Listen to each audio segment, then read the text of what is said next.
Hello बच्चों, आज हम आपको बताएंगे कि आदिकाल के साहित्य को कितने भागों में बांटा गया है।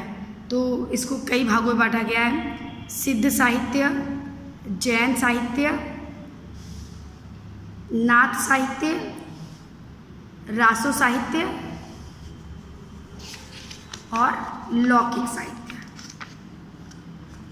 ये आदिकाल की रचनाओं को 5 भागों में बांटा गया है। जो सबसे पहला है वो आपका सिद्ध साहित्य है। बौद्ध धर्म के वज्रयान तत्वों का प्रचार करने के लिए सिद्धों ने जो साहित्य लोक भाषा में लिखा है वह हिंदी का सिद्ध साहित्य है।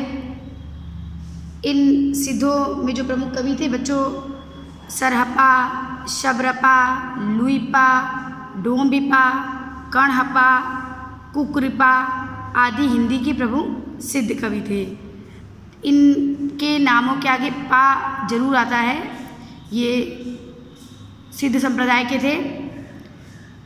इनका पहला कवि बच्चों सरहपा था। इस साहित्य के जो पहले कवि थे वो सरहपा थे। इस साहित्य में हमेशा से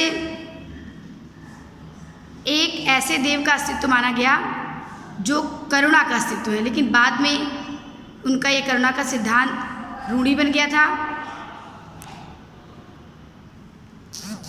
ये लोग जो सिद्ध कवि थे ये बिहार से लेकर बच्चों असम तक फैले थे और इनकी जो भाषा थी वो संध्या भाषा थी। तो ध्यान रखिएगा, भाषा संध्या भाषा। पहले कवि सरहपा और प्रमुख कवि सरहपा, शबरपा, लुइपा, डोम्बिपा, कणहपा एवं कुकुरिपा थे। दूसरे साहित्य में आएगा ये आपका है जैन साहित्य।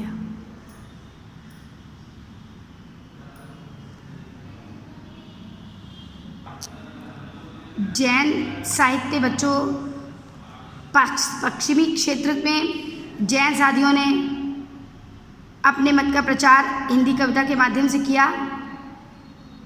ये सिद्ध साहित्यों ने सिद्ध साहित्य के जो कवि थे इन्होंने अपनी कविता का क्षेत्र हिंदी के पूर्वी क्षेत्र में इन्होंने कविता के माध्यम से सिद्धों ने अपना प्रचार किया। तो वैसे ही पश्चिमी क्षेत्र में जैन साधुओं ने अपने मत का प्रचार हिंदी कविता के माध्यम से किया।